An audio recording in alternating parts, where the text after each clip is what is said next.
delighted to say Claire Pearsall is still with me. She's former Conservative government advisor. Morning once again to you. Morning. I mean, let's start with this trip to China. You know, announced straight after, within 24 hours, the Chinese embassy getting the approval across the river here. The Prime Minister saying it's all about a trade deal. Last time when Rachel Reeves went over, I mean, I think she got, was it £1 billion? I mean, yes. I mean, literally, I mean, genuinely, that is like the Chinese passing a beggar on the street, just going into their pocket, go, here you go, Britain. Here you go, Rachel. Have a bit of me loose change on the way back from the pub, because people do still go to the pub, honestly. And you know, I mean, that's not. He's going to have to raise things like the Uyghur people, Taiwan, the British activist, the Hong Kong activist Jimmy Lai, who's still in prison in solitary confinement for 5 years, and he'll do that. But basically, he's going to be on his knees saying, whatever you want, please give me a trade deal because my economy is in the doldrums. What are the odds he's going to get what will actually help Britain? Well, he's not. He may get a trade deal which on paper will look very lovely, but the detail will be pretty rubbish to the UK economy. But what he isn't doing is addressing all of the security concerns that our own security services have. They've said that China is launching multiple high-profile sort of cyber attacks on the UK. I mean, this is the most active they've ever been. We have the Chinese parliamentary spy accusations. Absolutely, which fell apart. It didn't end up going to court, but there's some serious accusations there. And it's not news, is it, that anything to do with the Chinese, when they're looking at where they put their embassy, for example, is right up against all of the fibre optic cables that go into the city. Just coincidence. Just coincidence. By the way, it was your lot in power about 10 years ago who sold them that. Exactly, they didn't say, oh, we just fancy having a nice bit of property in London. They said, we'd like to build our new Chinese embassy there. And the Tories went, fine. Yeah, and they shouldn't have done. They really shouldn't have done. I don't understand this real demand to be loved by the Chinese government. Because we all know that their human rights record is utterly appalling. Look at what they're doing to people in Hong Kong. Regime. It is. Which the Hong Kongers. You know, they can't go back to their own country. They're being targeted over here by Chinese secret police. Some people who've been protesting outside the current embassy have been dragged into the embassy grounds for goodness. That alone, get out of our country. And the reality is, countries that have stood up to them, like Australia, they've done one thing right. You know, they carry on trading. China doesn't exist without us buying their stuff. The key thing is China doesn't want to import much. They've got a whole buy Chinese policy. And even when they do, people, I mean, the only thing we've got to sell them, okay, there'll be some services and things, but crucially, they want to buy a load of very posh flats in Mayfair in London as investments in case they have to flee the country. Seriously, that's what's happening. And they want to come over and set up business here to steal basically our clever ideas here. That's what they do. A lot of the industrial sort of cyber sort of just espionage that goes on. But also if they buy our luxury goods, with all due respect, who do you think's making our luxury goods? They're being made here. They're being made by cheap labour. Guess where? In China. I mean, and crucially, I mean, they are absolutely skinning us alive when it comes to the eco-nonsense, because you've got the likes of Ed Miliband saying, yes, please, let's buy some more of these wind turbines and these electric vehicles and these solar panels and everything else from China, where they are made sometimes by slave labour in these Uyghur slave labour camps, which apparently we're against slavery, but not with the Chinese do it because we need trade with them. And they are, and they're made in factories which are powered pretty much entirely by coal. I mean, you couldn't make this stuff up. It's so ridiculous. And the likes of Ed Miliband and Keir Starmer just go, close my eyes, I don't know, I just want a trade deal that's going to make us richer. It's not going to happen. No, it isn't going to happen. And it's so appalling to see the blind ignorance of the Prime Minister when it comes to those security concerns, when they're flagged up to him, and he just almost sort of sticks his fingers in his ears and just goes, oh, I can't hear you, it's all fine, they're nice people. Well, what do you make of what Liz Truss was saying, talking about how our civil service, the public sector are captured, and people are drunk with China Kool-Aid, and again that idea that people had about the Soviet Union as well, which is that if we trade with them, if we talk with them, eventually they will change. And I guess, and we did see perestroika and glasnost, we did see that, and the fall of the of the Berlin Wall and the freedom of Eastern Europe. But sorry, Eastern Europe is a very different matter from China. We are talking about a guy who has just purged his last remaining possible threat, the most senior general. He is in. We are looking at King Emperor here, Xi Jinping. He's absolute power, and he's a murderer. And it's got to be. He's a murderer. That's what he is. He He is a terrorist, murder, war. You know, he makes Putin look like your kid brother. This guy is a bad man. Our Prime Minister is going to be, you know, what can I do? Kowtow.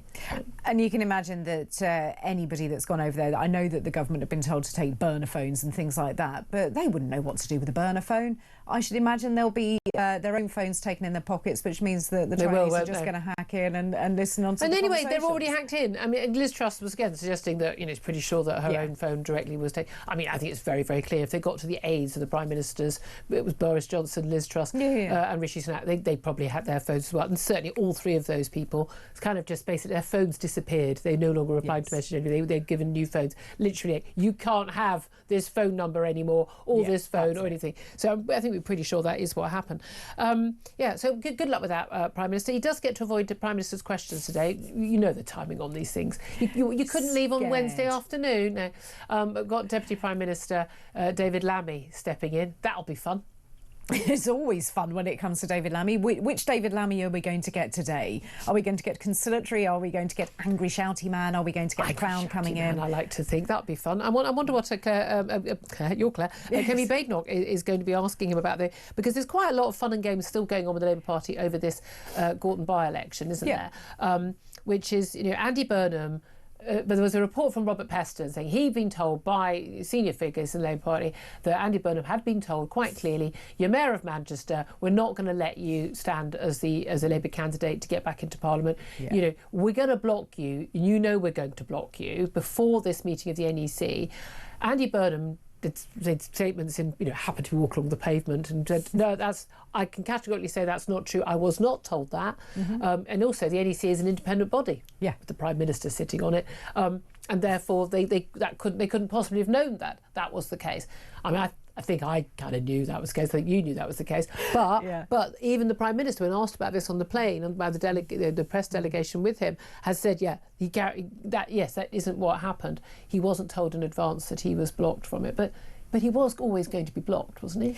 Well, yes, he was, because it's a no-win situation for the Prime Minister, because if you stop Andy Burnham outright and admit that you've done it, then you're frightened of the so-called King of the North. Which he is. And if you let him stand and he gets elected and he wins, then you've just put your biggest sort of enemy right into the camp. So it was lose-lose all the way around for Keir Starmer. I think that Andy Burnham's probably playing a blinder, to be perfectly honest, because he now gets the ability to say what he likes. He's got reason. He's now the victim. Reason to play the victim. But didn't he always know that? I think he did. He isn't stupid. The man is not stupid. He is very good at the game of politics, the down and dirty game of politics. So whatever your views on his policies and everything else, at this, he's absolutely fine. There's lots of talk of, you know, he's on manoeuvres still. Will there be another by-election again? Angela Rayner, who wanted to return as Deputy Prime Minister under him, she's on manoeuvres. I mean, who knows what's going on? But no one seems to think that the Prime Minister is going to survive much past the May the 7th local elections, when it's looking bad in Scotland, looking bad in Wales, looking bad in local elections, the few that are being allowed to go ahead.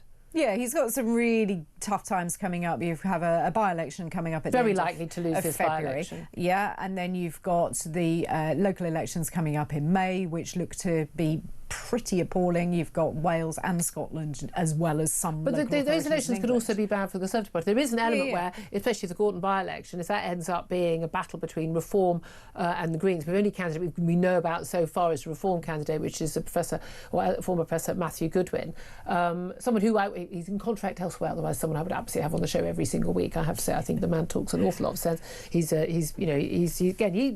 gone through a witch hunt himself, has he not, over the years, for being someone who was clearly on the right but in the academia.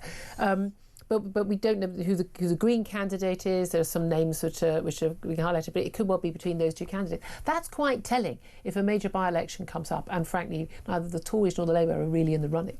But I think the Conservative Party will always have difficulty in places like Manchester. I mean, it is unsurprising that we haven't revealed somebody. There is a selection process to go through, but also they'll wait to find out who the Labour candidate is, won't they? Yeah, they will do. And the Labour Party looks like they may select a local councillor, which, OK, probably quite sensible. We'll have name recognition in that area. They want to keep it low low-key. Yeah. And they want to keep it local. And again, we played a little bit earlier this video that Labour put out, which was of a Matthew Goodman, the Reform candidate, basically slacking off what appears to be Manchester, whereas in fact he's actually criticising having been at the Conservative Party conference, which was in Manchester, and they would have known that absolutely when they put that out. Again, massive disinformation, misinformation.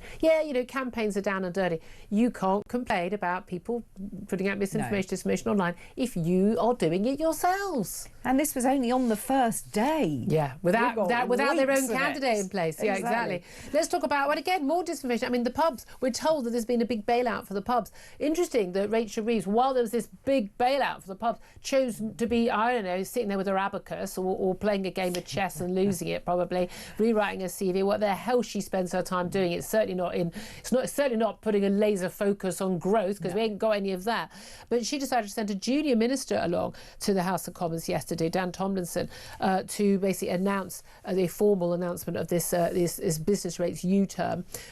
We're told, though, this is the U-turn. Oh, great, U-turn. We're actually not going to clobber pubs. But again, it doesn't affect all hospitality. So restaurants and cafes don't get included, because we don't care about people drinking tea or having a burger, but just people in a pub. Basically, temporary help on business rates was restricted, I say, just to pubs. But it got crippling tax rises that come into place in April as a result of the last budget. We've already had crippling tax rises in terms of national insurance rise for employers from the last budget, not helping them fully on the business rates. And again, this is temporary again. We're told this is going to help these pubs, but we're looking at pubs who are seeing their business rates double, having to pay an extra £20,000 a year. But the help they're getting, on average, each pub is getting £1,650 worth of help, which is not much. I don't think that would cover the minimum wage increase or the national insurance increase. So they're going to still be out of pocket, aren't they? Yeah, it probably wouldn't even cover the cost of bar snacks for a week, would it? I mean, it's not a large amount of money for the industry, which has taken a hit time after time. People aren't going out as much. And why not? Yeah, because their taxes have gone up too, and they don't have that disposable income, and so many pubs are closing. And we are really in the danger territory of, do we lose pubs, restaurants and cafes? And I think the answer to that is yes, we're going to see fewer of those on the high street, and in rural communities especially. They pop up in my area, and there's a load of money in my area. There's a lot of people with some big houses, genuinely. And think restaurants, cafes, they pop up and then they go again. The shops pop up, they go again. So many, and the sort of the downgrading of a lot of the shops to they're just selling sort of another shop that's clearly just sort of temporary, selling cheap tat. Yes, as opposed to stuff or continuing as a cafe or a bar, because they just simply cannot make ends meet. I hope that the cafes out there will take heed of the fact that to be classed under this, you have to have a music licence and live music. That will also get you some of the extra money. So I think cafes need to employ, maybe a 17-year-old with a guitar to come and provide some live music. I know a 19-year-old with a guitar. Well, there you go. There you are then. I'd love to hear your thoughts on any of the subjects we talk about, but particularly about that. How do we save the Great British Pub? Give us a call, 0344 499 1000. And again, it does involve us going out to pubs. But if people haven't got any money, it's not a good idea to be going out and spending money in the pub. Because that's the reality, but we need people to spend money in pubs. But, again, if pubs could make a better profit margin, then they would be doing better. We'll talk to Tom Kerridge, the Michelin-starred chef and restaurateur owner as well, a little bit later in the show about this, why it doesn't apply to restaurants. Let's talk about Keir Starmer. Front page of The Telegraph, we put this to Liz Truss, and she said this was abhorrent and said she wasn't surprised. Keir Starmer told us who he was. He was a human rights barrister before he became Director of Public Prosecutions, and then, of course, an MP and now Prime Minister. But he led a legal case that opened the door to hundreds of British soldiers being pursued for alleged war crimes. He worked free of charge, so this pro bono. You get to choose. You might have to... Lots of barristers have to represent, child abusers and rapists and murderers. It's not their choice, or terrorists. There's a taxi rank system, but not for your pro bono work. If you're working for free, you get to choose the cases you want to represent. And he chose, out of the goodness of his heart, was he representing a victim of a grooming gang? No, he was not. not. No. Was he representing the victim of some horrible other abuse or fraud? No, he was not. Representing someone who was dealing with a rogue landlord? No, he was not. He was working free of charge alongside his big mate, Lord Hermer, now the Attorney General, and also alongside the solicitor, completely disgraced now, Phil Shiner, on a human rights claim back in 2007 that basically reshaped the law, which deals with our troops in war zones. And basically, the Telegraph's unearthed these court documents, revealed that he was the lead barrister on the case, and this basically ended up with, he urged the courts to order a fresh inquiry into a British soldier who had already been cleared twice of murder over the death of an Iraqi man back in 2003. He argued to the judges this was a perfunctory investigation, it was inadequate, and basically opened it up to there should be fresh inquiries, by the MOD should allow fresh inquiries into many of these deaths in Iraq. It triggered years of criminal investigation into soldiers, many who had been wrongly accused. We know that lots of solicitors were on the make, ambulance chasing, hundreds, thousands of cases where basically, you know, you could go after these people and basically people trying to make a fast buck, and where there was clear evidence that these people had been, they lost their lives, this is family members and others, but they lost their lives, you know, in a war zone, and no one had been guilty of any crime whatsoever. I mean, Liz Truss said to you, this is abhorrent. It is, isn't it? Well, obviously. I mean, I'm lost for words when it comes to this Prime Minister and his seeming hatred for the country and the people that serve it. And those members of the armed forces sign up to protect and serve this country. And it's little wonder that they're not doing so in great numbers now if there's the threat of being hauled up in front of a court for going out there and doing your job. And the same with the Northern Ireland Troubles, that Troubles bill, they're going to open that up again because the European Convention on Human Rights, you know. But again, we're not talking about not prosecuting soldiers who commit war crimes. No, not at all. Who, you know, who take advantage of people, who rape or kill someone unnecessarily. We are talking about people acting under orders in the heat of battle, doing the job we pay them to do incredibly bravely. And in most of these cases, actually, they've been shown, there's been a big scandal about this. These are completely spurious cases. People are just on the make. And solicitors making a lot of money out of it. And people being chased through the courts not once, not twice, but 3 times even. Well, there's this one individual pursued for 13 years. Can you imagine 13 years of your life being pursued for something that you didn't do, that had been proven that you hadn't done it twice in court already? And apparently Sir Keir Starmer was working off a piece of information based on a false document. Yeah, what a surprise. Great, well done. Human rights lawyer. Thought you were all over the detail. Yeah, so it turns out he was a rubbish lawyer before he was a rubbish Prime Minister. I mean, your reaction to that, I'd really like to hear your thoughts on this, because, again, what I find fascinating, actually, is when we speak to former soldiers and when we speak to former police officers, or we've senior figures now, when you talk about people being prosecuted for, genuine wrongdoing, they're all for it. Yeah. I mean, they want those people out. They give everyone a bad name. They are absolutely horrified by people who go rogue and do terrible things. But and we're not talking about you weren't there, you weren't in Nam. But we are talking about people doing perfectly legitimate things, and yet people die in wars. And there's a big difference between someone being a wrong 'un and going rogue and killing innocent people, as opposed to in the heat of war, soldiers being killed by other soldiers. I'm sorry, it's just it's. Again, for someone who claims he loves his country, I mean, he doesn't act like it. No. He really doesn't act like it. And that's not giving people a free pass to do anything they want. Well, I think our soldiers, I mean, they're always going to be wrong uns in every... I believe our soldiers internationally have a very good reputation. Yes, very good reputation. We have the best personnel out there. They are the best trained, the most disciplined. People take this stuff very, very seriously about acting. They do, and these people aren't paid well either. So they're not doing it for the money. They are doing it because they believe it's their duty to serve. Absolutely, and we need to reward it. Let's talk about another thing the government's failing on, and that's dealing with the migrants. We had that one in, one out little exchange. Whenever I think about that one in, one out deal between Macron and Starmer, I always remember I did the Bristol-Bordeaux exchange with my correspondent française, my French pen friend, and we visited. I did 3 weeks with her in Bordeaux every year. She did 3 weeks with me.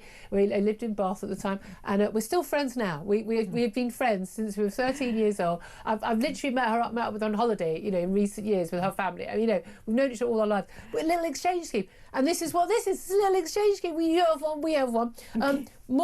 more people have arrived in the UK, more migrants, as in return. Well, we know thousands more have arrived on the boats. Yeah. But in terms of returned from France, I'm assuming they do Air France flights. We pay for very expensive BA flights. They haven't heard of sodding Ryanair or EasyJet, have they? I mean, seriously, put them on the ferry, for God's sake. And so they've flown more people to us than we have flown back to them. I'm not sure this is going to smash the gangs. I don't think this is going to solve the problem, Claire. Are you in any way surprised that the number coming into the UK is larger than that leaving? No. 281 Channel migrants deported, 350 who have arrived illegally. Yeah, but there'll be ministers, Labour ministers out there saying what a wonderful success this scheme is, and isn't this working, and aren't we smashing the gangs? So the answer to that is no. No all ways round. No. And another 10,000 have arrived on small boats. Again, that's just rounding it up. What do you think, by the way? Spain's got this cunning plan. This is a brilliant idea. Apparently they think, we discussed it on the show briefly yesterday, they've got this cunning ways. This is a last-minute deal between the Socialist Party and the left-wing Podemos Party. Sorry, they basically want to prop up a government. They want to keep, they say, the far right out. Their cunning plan to deal with the issue of illegal migration is they're going to legalise 500,000, count them, 500,000 undocumented illegal migrants, and give them the immediate right to work in Spain, and of course, therefore, the whole of the EU. Yes. Aren't you glad we voted for Brexit, folks? And those people are going to be allowed to stay as long as they can prove they've been here for 5 months. Yeah, They've been in Spain for 5 months. I mean, this is, by the way, a policy Boris Johnson would support, because he's always supported that. I know. I wondered if it was April Fool's Day when I read it, because it was one of those things you sort of scroll past and go, whoa, hang on a minute. Unbelievable, 500,000 people as long as you've been there 5 months. But again, this is the thing. It's like, so the way you deal with illegal migration is you just make them legal. Yeah. And then your numbers are down, and then you don't have illegal migrants anymore. You just got a whole load of undocumented people who turn up your country illegally, been working in the black market, up to goodness knows what. We know the rate of criminality among these people is far too high. One's too many. The rate of criminality we see here in the UK far too high. And now these people are going to have the right to stay and work in Spain. Because I'm sure they're all engineers and doctors, so they'll be paying a fortune in tax and making their contribution. And then they can go anywhere they want in the whole of the EU. Good luck with that, everybody. So glad we're out of that madness. Or are we? Because I tell you what, that's what the Labour Party would do as well. 11:26.